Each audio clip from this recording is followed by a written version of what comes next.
There was a moment in Michael Jackson's life that the world never saw. A moment when the most famous man on earth stood face to face with the one person who shaped him and scarred him. It happened behind closed doors, in the family home in Encino, a confrontation decades in the making. Michael had spent his entire life trying to be perfect. The perfect performer, the perfect son, the perfect legend. But perfection has a price. And on one unforgettable night, he could no longer hold the truth inside. With tears in his eyes and years of pain in his heart, Michael finally looked into Joe Jackson's eyes and said the words he had buried since childhood. "You never knew me." What happened next left the whole Jackson family stunned and changed Michael forever. Before we begin, make sure you subscribe, like this video, and turn on notifications so you never miss our emotional and revealing stories about Michael Jackson. Your support keeps his legacy alive. Night had already fallen over Encino, and the Jackson family home sat under a quiet California sky, wrapped in a stillness that almost felt staged. The large brick house, once filled with laughter, rehearsals, and teenage noise, now felt like a museum of memories. And Michael Jackson was walking straight into the part of the exhibit he had spent decades avoiding. He stepped through the front door slowly, holding a black fedora in his hand like a shield. His sunglasses hid the exhaustion in his eyes, exhaustion that no camera flash or makeup artist could disguise anymore. This was not the king of pop walking in. This was simply a son, anxious, conflicted, and deeply afraid of what tonight might bring. In the living room, the soft ticking of a grandfather clock echoed against the walls, marking every passing second with a kind of pressure Michael felt in his chest. He inhaled deeply, trying to calm the storm inside him. Tonight wasn't about rehearsals. It wasn't about tours or expectations. It was about reclaiming a voice he had long ago given up. His siblings weren't home, not tonight. Only two people occupied the house. His mother, Catherine, and the man Michael had spent his whole life trying to understand, Joe Jackson. Michael's footsteps barely made a sound on the polished floor, but his presence was impossible to hide. Catherine emerged from the kitchen, dry her hands on a dish towel, her expression gently surprised. "Oh, Michael, baby," she said softly, approaching him with open arms. He smiled as she hugged him, the warmth of her love grounding him for a moment. "You didn't tell me you were coming." "I didn't know I was," he replied. His voice was quiet, but his emotion ran deep beneath the surface. He glanced over her shoulder, toward Joe's office at the end of the hall. The door was closed. A sliver of light glowed underneath. Catherine followed his gaze, then looked back at him. "Is everything okay?" Michael swallowed hard. "Not yet, but it will be if I can just talk to him." Catherine's eyes softened with concern, but she didn't try to stop him. She simply placed a hand gently against his cheek and whispered, "Be strong. Speak your truth." Then she stepped aside. Michael nodded, though he wasn't sure strength was something he still possessed. His hands trembled slightly as he walked toward the office door. He could feel his heartbeat in his throat, loud, persistent, relentless. Memories resurfaced with each step. Not all of them were good. Not all of them were bad. But all of them were powerful. The sound of snapping fingers keeping tempo. The pressure to get every dance move perfect. The discomfort being pushed into spotlights he didn't choose. The belief that greatness came only through fear. He stopped at the door. His entire childhood existed behind that wooden barrier. He took a breath. Gently, he knocked. "Come in." Joe's voice answered, firm but not unkind. Michael pushed the door open slowly, stepping into the office. Joe Jackson sat behind his desk, papers scattered in front of him. He looked up through his glasses, eyebrows lifting slightly in surprise. "Well, look who's come home." Michael forced a small smile. "Hey, Joseph." Joe leaned back in his chair. "To what do I owe the honor? To her business? Something wrong with the crew?" Michael shook his head. "No, it's not about work." Joe studied him for a moment. Something in Michael's tone, or in his posture, signaled that this was not a normal visit. "Sit," Joe instructed. Michael did, but he didn't relax. The silence between them was thick, heavy, electric with years of unsaid words. Joe crossed his arms. "So, you gonna tell me what's eating you?" Michael looked at his father, really looked at him. Time had worn into Joe's face, lines that hadn't existed when Michael was a child. But the aura of command was still there, the intensity, the directness. It used to terrify him. Tonight, it finally gave him courage. "Joseph," Michael began, his voice trembling slightly, "I came here because there's something I need to say before it's too late." Joe frowned. Too late for what? Michael's gaze fell to his own hands. "For me, to feel like I matter to you as more than just a product, a performer." Joe shifted, uncomfortable. "Michael, I gave you a career. I gave you—" "Yes," Michael interrupted, gently but with strength. "You gave me discipline. You gave me drive. You gave me a future the world could never take away." His voice grew softer. "But you never gave me a father." Joe's expression hardened slightly, defense rising like a shield. "What are you talking about? I was always there." "No," Michael said, meet his eyes now, fully bravely. "You were everywhere except with me." The silence cracked. A truth years in the making had finally been spoken. Michael inhaled shakily. "You never knew who I was," he whispered. "You never tried. You never asked." Joe opened his mouth, but no words came out. Michael felt the weight of decades pressing down on his chest. Pain he had hidden behind smiles and sequins, behind masks and moonwalks. He wasn't crying, not yet, but tears hovered dangerously at the edges of his eyes. He whispered the sentence he had rehearsed for years. "You never really knew your own son." The words lingered in the air, sharp, undeniable, impossible to take back. Joe stared at him, stunned. Michael breathed, deeply, finally, feeling both terrified and freed by his own honesty. And then Joe stood, not angrily, not harshly, but slowly, like a man realizing he might finally have to confront a truth he spent his entire life avoiding. Michael didn't move. He didn't blink. He waited, because whatever Joe Jackson said next would change everything. The walls of the Jackson family living room were lined with gold records, platinum plaques, trophies, symbols of everything Michael had achieved. But to him, they had never represented success. They were reminders of the pressure, the rehearsals, the fear, reminders of a childhood spent under command instead of care. He paced the room, his heart still pounding from the words he had thrown at his father moments earlier. "You never knew me." Joe Jackson stood stiffly near the doorway, arms crossed, jaw set. His stern posture was familiar, the posture of a man who built an empire out of discipline. But tonight, there was something different in his eyes, something Michael wasn't prepared for. Silence stretched between them, thick and suffocating. Michael swallowed hard, but his voice trembled as he spoke again. "All those years, you taught me how to hit the notes, how to dance, how to work until my feet bled. But you never asked if I was happy. You never asked if I was scared." Joe's expression did not change. "Fear makes you stronger." "No," Michael said, shaking his head. "Fear just makes you feel alone." Joe took a few steps forward. "You think I wanted things to be like that? You think I liked yelling? Pushing? I had to toughen you all up. Do you know what it's like to feed 9 children? To fight this world every day just so your family can survive?" Michael stared at him. "But I wasn't your soldier. You were a Jackson." Joe snapped. "And being a Jackson meant being better. Stronger." Michael exhaled, exhausted. "It also meant being afraid to make one mistake. Being terrified you'd look at me like I failed." Joe looked away, jaw tightening. His silence said more than any denial could. Michael stepped closer.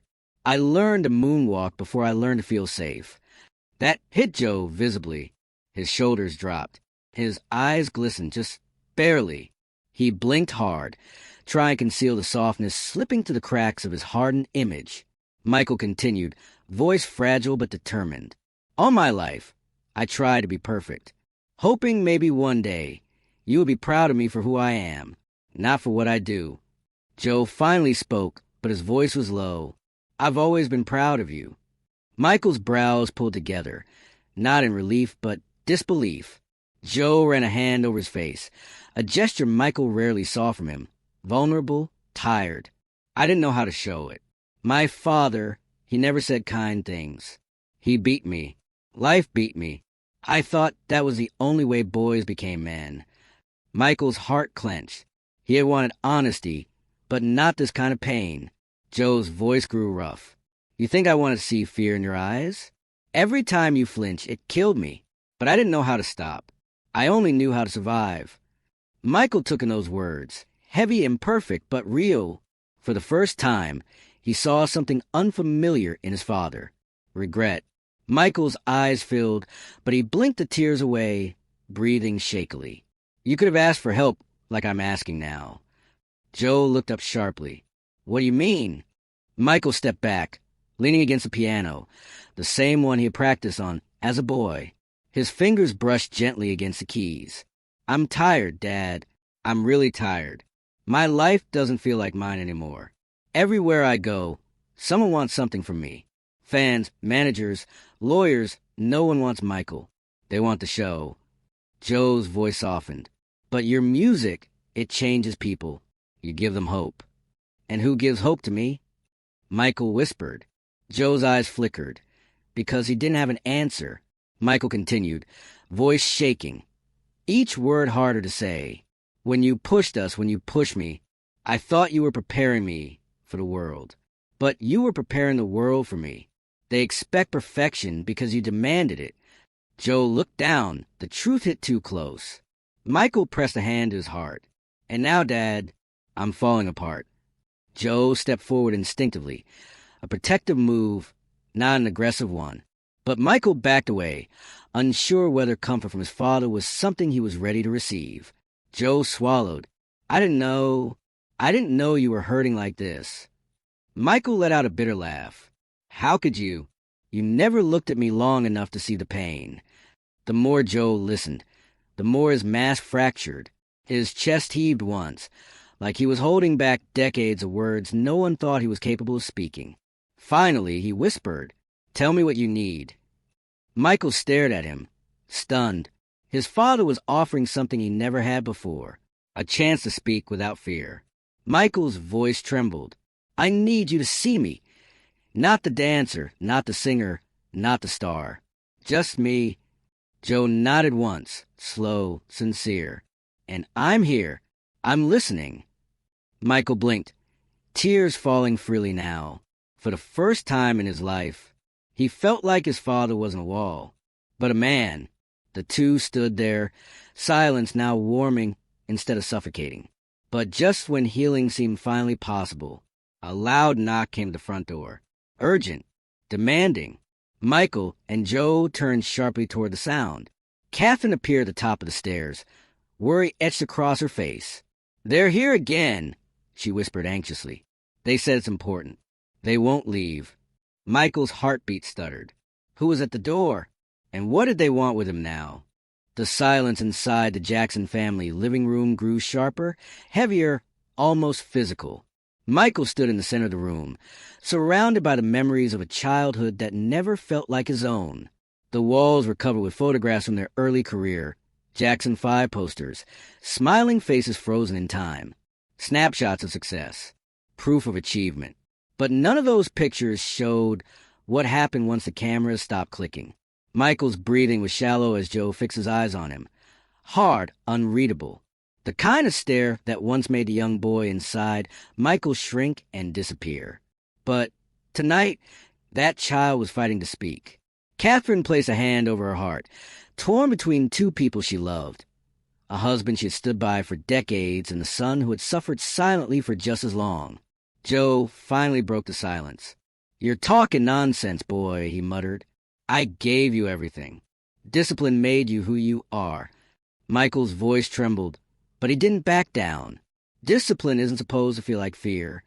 Joseph's jaw tightened. Fear keeps a man strong. Michael shook his head. No, fear keeps him broken. LaToya and Jackie exchanged anxious glances from the corner. They had never heard Michael speak like this. Not to their father. Not to the man who built their dreams from sweat and sacrifice, and built some nightmares too. Michael took a cautious step closer. I spent my whole childhood performing for everyone, he said quietly. audiences, executives, fans, even you, but no one ever asked if I was okay. No one ever asked if I wanted to just be a kid. Joe didn't flinch, but his shoulders stiffened. Kids don't get to decide their future, he said. Parents do. Michael's eyes stung with sudden tears. Then why did my future cost me my childhood? Why did success feel like punishment? He swallowed hard, memories flashing like lightning. Joe's belt snapping through the air. Cold rehearsals in scorching heat. The pressure to smile while hurting. The fear of making one wrong step. All those things built the legend, but destroyed the little boy inside. Michael's hand shook slightly as he pressed him against his chest. Do you know what they call me backstage, Dad? The machine. The one who never gets tired, never complains, never makes mistakes. They thought I loved it. They thought I lived for it. He exhaled deeply, voice breaking. But I was just scared. Joe's expression shifted, barely noticeable, but enough to reveal something beneath the surface, a crack in the armor. Michael continued, voice gentler now. I didn't want perfection, Dad. I wanted you. I wanted a father, not a drill sergeant, not a manager, just my dad. The room held its breath. Joe looked away, not because he was angry, but because for the first time in years, he had no answer ready. Catherine took a step forward, touching Michael's arm reassuringly. Your father loves you, Michael. He always has. Michael turned to her with tears in his eyes. Then why didn't it feel like love?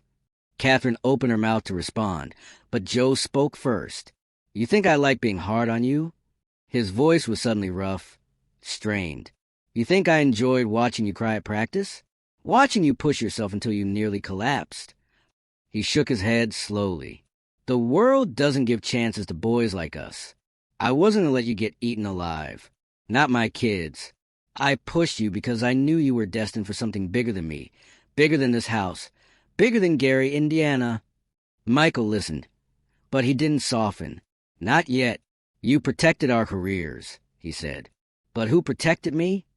Joe swallowed. A real swallow. Not anger. Not pride. A flicker of pain.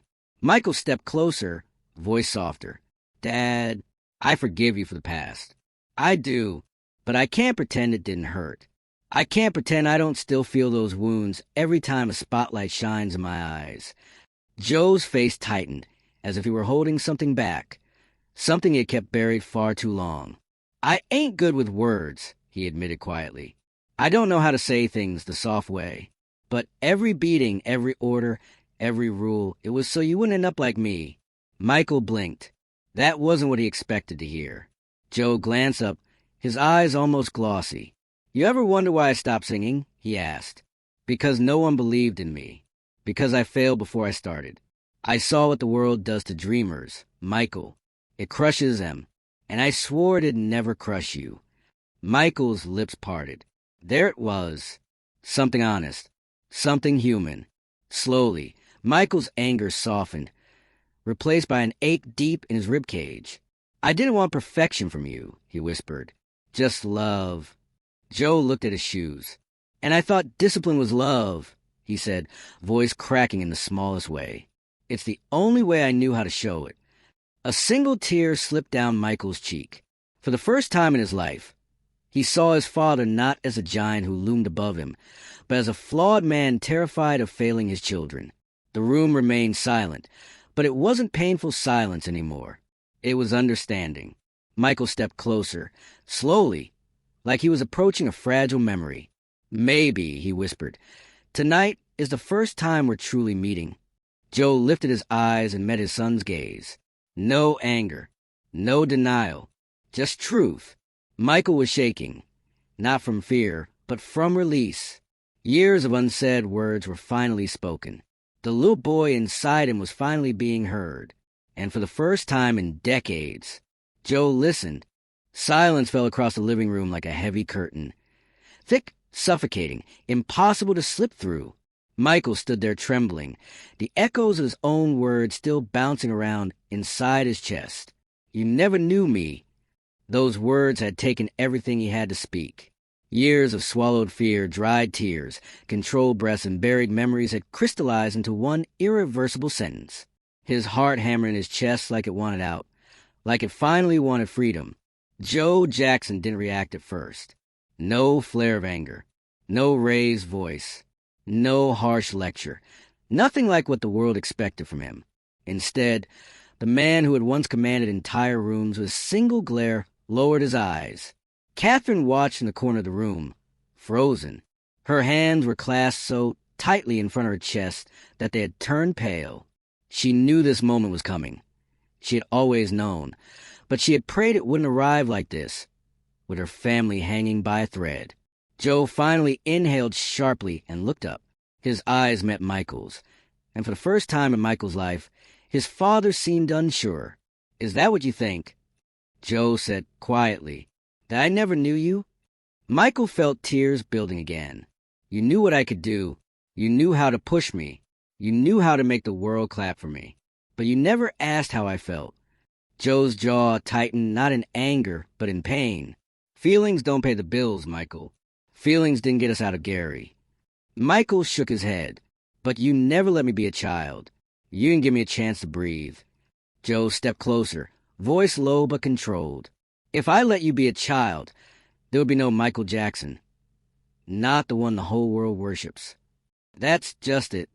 Michael suddenly exploded, voice cracking as years of frustration bled out. "The world knows Michael Jackson, the superstar, but you never cared to know Michael, the boy, the son." Joe exhaled through his nose, his gaze faltering for a brief moment, like a soldier lowering his guard after a lifelong battle. "You think I didn't love you?" he asked. Michael blinked. That wasn't the question he expected. "Did you?" Joe rubbed a trembling hand over his face, a motion that revealed just how old he suddenly looked. "You think this was easy for me?" he said. "You think I didn't stay awake at night wondering if I was doing the right thing? Every decision I made, every rule, every rehearsal, was so you wouldn't be stuck in that tiny house forever. So you wouldn't be another forgotten kid with a dream bigger than his future." Michael stared at him, tears falling freely now. He had waited his whole life to hear something real, something human. "But you hurt me," Michael whispered. "You scared me. Do you understand that? I spent years thinking that love meant pain. That applause was the only way to be worthy." Joe's lips pressed into a straight line as his eyes reddened, but he refused to look away. "And yet," he replied quietly, "despite everything I did wrong, look at you. Look who you became." Michael shook his head again, voice barely audible. "I became someone the whole world owned except myself." That pierced through Joe like a blade. He stepped back, as if physically struck by the truth. Catherine finally moved, walking gingerly toward Michael and cupping his cheek. "You are still you," she whispered. "You are still my son." Michael leaned into her touch, his body shaking like a frightened child. "I'm so tired, Mother. Everyone pulls at me, and sometimes I don't know who I am anymore." Catherine pulled him into a hug, arms wrapping around the son she had never stopped seeing as a fragile gift. Michael melted into her embrace, his lifeline. Joe looked away, but his voice returned, roughened. "I didn't know how to be gentle," he said. "My father wasn't gentle. The streets weren't gentle. The world wasn't gentle. I thought if I made you strong, nothing could break you. But you broke me first," Michael replied against Catherine's shoulder. That sentence didn't come out angry, just true. The truth Joe had run from for decades. Joe's voice cracked. The first crack Michael had ever heard from him. "I don't know how to fix what I broke," he whispered. Michael pulled away from Catherine and faced his father fully. Two worlds colliding without the music this time. "You can start," Michael said softly, "by seeing me." Joe hesitated, then nodded. Slow, uncertain, but real. "I see you now," he whispered. Michael studied him, searching for sincerity, for regret, for love, anything that had been missing for so long. A knock suddenly interrupted them. The house manager peeked inside. "Mr. Jackson, the press is outside. They somehow found out you're here." Michael stiffened. Reality returned like a slap. Joe's voice, stronger now, said, "Let them wait." Michael blinked, surprised by that answer. But the peace wasn't secure. The truth wasn't settled. Their wounds were still open, and the world was still outside, waiting to pull them apart again. This night was just the beginning. Michael looked at his father once more and wondered if he would ever truly know him, and whether forgiveness was a path they could walk together, or a dream too painful to chase. Silence fell thick as concrete. Joe Jackson stood completely still, his broad shoulders squared, but something in his posture softened very slightly, like a thread had snapped inside him. The other children watching from the hallway didn't dare breathe, as if the smallest sound could shatter the fragile truth floating in the living room air. Michael's chest rose and fell sharply. His throat burned from the force of the words he had finally unleashed after decades of silence. Joe didn't blink at first, didn't speak, didn't move. His eyes, dark, commanding eyes that once made teenage boys freeze in rehearsal, looked strangely unfocused, as if he wasn't staring at Michael anymore, but at a memory long buried. Then, finally, his voice came, quiet, hoarse. "You think I know you, boy?" His tone was softer than expected. Less rage, more pain. Michael kept his stand strong, but his voice trembled. "I know you didn't. Because if you did, you would have seen the fear. You would have seen how every shout, every slap, every threat was killing me inside."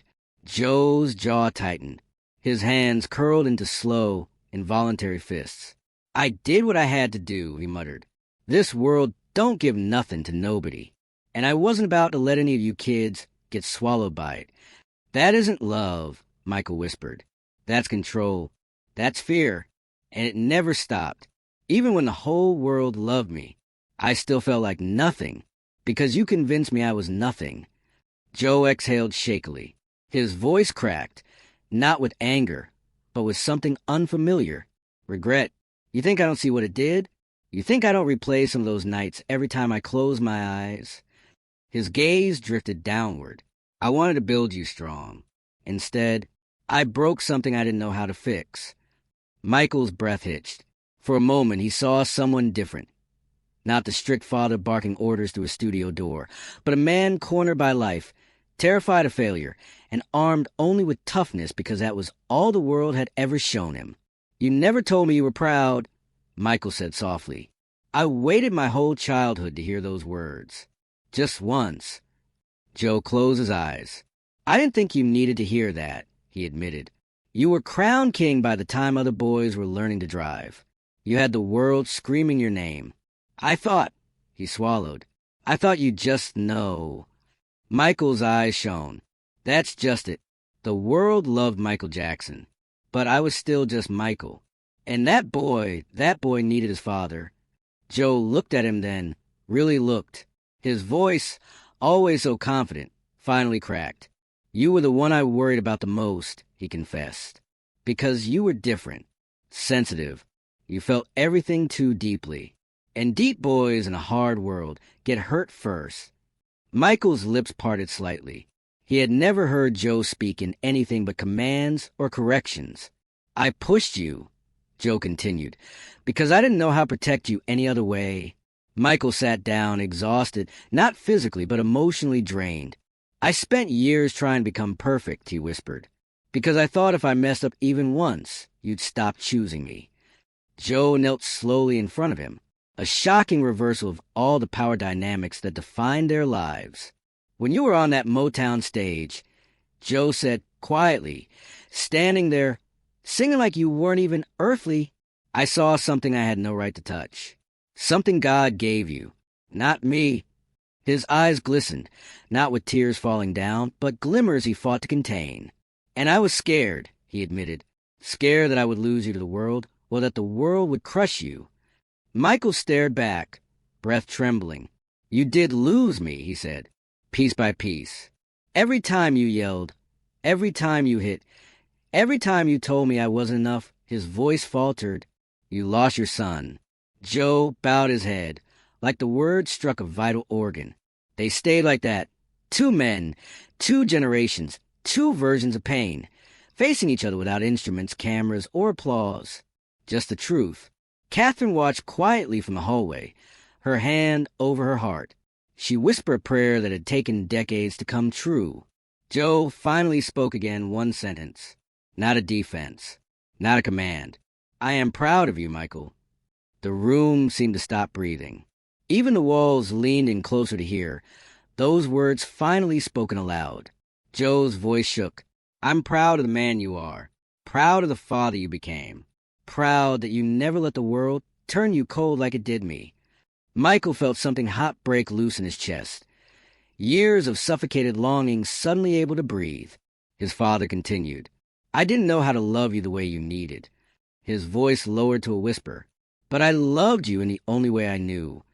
Michael's tears finally escaped. He wasn't healed. Not in a single night. He wasn't suddenly free from trauma. Forgiveness wasn't instant. But something cracked open inside him. A space where love might one day grow again. Joe slowly extended a hand. Michael stared at it, hesitating, before placing his own into his father's grip. Their hands trembled together. A beginning.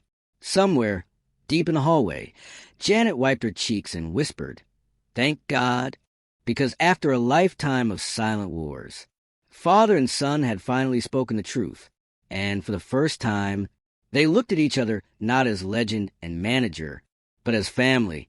For a long moment, Michael just stood there, his chest rising and falling sharply with every breath he struggled to take. The rehearsal space was now silent, the echo of his confrontation still hanging heavily in the air. Catherine pressed a hand over her heart. Janet watched with tear-swollen eyes, and the rest of the family stood frozen, like statues witnessing a moment they never believed would happen. Joe Jackson didn't move.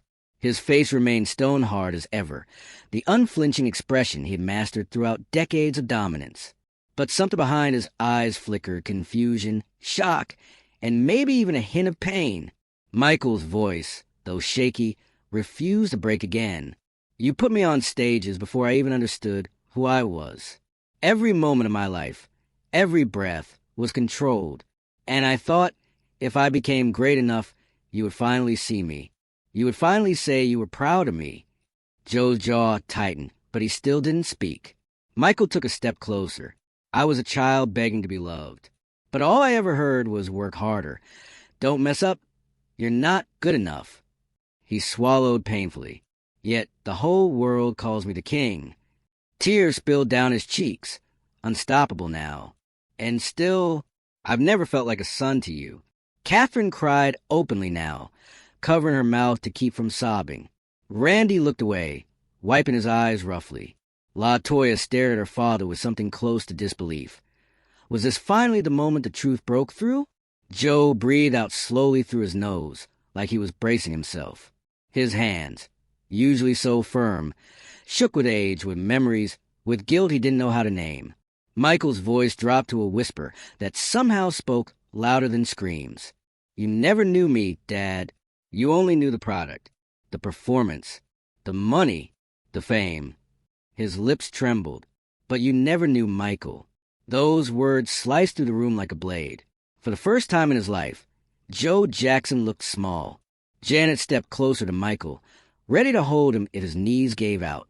But he remained standing, fragile, yes, but stronger than ever. Finally, Joe spoke. His voice wasn't firm. It wasn't harsh. It wasn't commanding. It was quiet. I didn't know how, he muttered. Michael blinked. He wasn't sure he heard right. Neither was anyone else. Joe cleared his throat, staring at the floor. My father, he never loved me. He never said the words. He never hugged me. He never gave me anything but pain. He swallowed tightly. I thought if I made you tough, if I made you great, it would protect you. Michael shook his head, tears raining down. But it didn't protect me. It destroyed me. Joe's voice faltered. I know. For the first time, regret bled through every syllable. I didn't know how to be a father. All I knew was how to make you survive. Michael stared at him, hurt, angry, longing for more than that explanation. Survive? I didn't want to survive. I wanted to live. Silence. Joe lifted his eyes. They glistened, not with tears falling, but with tears he was fighting back. His pride was still a prison. He didn't know how to escape. I'm proud of you, he forced out, each word sounding like it weighed 1,000 pounds. I've always been proud. I just didn't know how to say it. Michael's breath caught. Those words he had chased his entire life, hung between him like a fragile miracle. Catherine stepped forward, hoping, praying. Joe, tell him everything. For once in your life, let your son hear you. Joe's shoulders sagged. I love you, Michael. His voice shook. I always have. Michael covered his mouth with a trembling hand. His legs finally gave out beneath the weight of everything he had held inside. Janet caught him, guiding him into her embrace as his sobs crashed out of him like years of suppressed storms finally breaking free. Joe took a small step forward, hesitant, unsure, terrified. Then another. Catherine laid a hand on Michael's shoulder. Let him, baby. Her voice wavered but remained soft and sure. Let him try. Michael lifted his head slowly, eyes blurry but searching. Joe knelt. The family gasped quietly. The man who never bowed for anyone, bowed for the son he nearly destroyed. With trembling hands, he reached out, not commanding, not forcing, not pushing, just offering, a father reaching for his child. Michael stared at that hand, the same hand he had feared as a boy, now old, shaking, pleading. Very slowly, he placed his hand in his father's, and something inside both of them broke open. Joe whispered through cracking emotion, I'm sorry. Michael leaned forward until his forehead rested against his father's. I just needed to hear that, he choked out. At least once. Joe closed his eyes, and for a moment, no cameras, no fame, no crowds, just father and son, finally speaking a language they'd been denied all their lives. Catherine pressed a kiss to Michael's hair. God brought you two together tonight. It's never too late for healing. Michael whispered back, voice faint, but honest. I hope so, because I still want a father, not a manager. Joe nodded slowly. Then that's who I'll try to be. The family stayed silent, realizing they were witnessing something sacred. Years of pain collapsing into a fragile beginning. Not perfect, not easy, but real. Michael finally pulled away and wiped his tears, breathing deeply as if he'd been underwater his entire life and had just reached the surface. Joe squeezed his shoulder gently, the smallest gesture, yet the largest he had ever given. Michael stood, this time taller, stronger, free, and as he turned toward the door, he whispered words only Joe was meant to hear. Thank you for seeing me. Joe swallowed hard. I'm sorry it took so long. Michael walked out into the hallway, where the light was brighter. Hope followed him.